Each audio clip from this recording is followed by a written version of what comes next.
Hello moms and dads. Today I want to share with you an analogy that I once heard before Kristen, my wife, and I had children, and it is the one of this rope. If you would imagine that this rope extends on this end all the way throughout eternity. I'm talking about over the horizon, around the world, to the moon and beyond. And on this end represents our lives.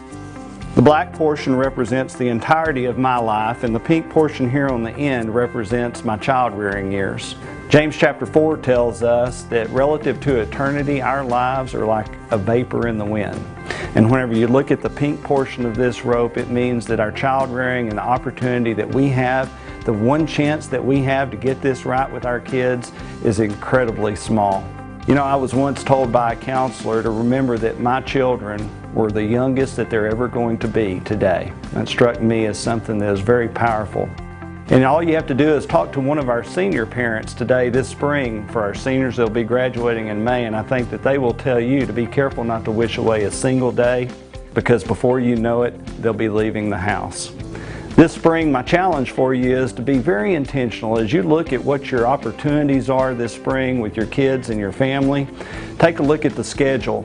Keep in mind something that Ed Young said in his book, Kid CEO. In it, he talks about how to schedule accordingly and how to avoid becoming kid-centric in your household. Instead, the primary relationship being between mom and dad, and making sure that everything revolves around the Lord rather than our busy schedule. Jim Collins, in his book, Good to Great, says, "Good is the enemy of great." I think that's really important to remember. In our culture, we have a lot of good opportunities. That doesn't necessarily mean that they're great for our family. Erwin McManus is another author of mine that I love, and he wrote the book Seizing Your Divine Moment, and in it says, "The blessings of God, if we're not careful, can keep us from the blessings of God." It's a very powerful statement for me, particularly in our culture.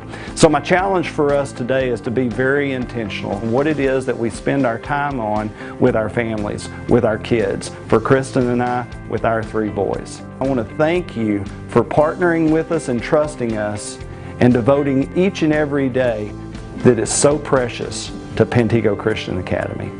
Thank you.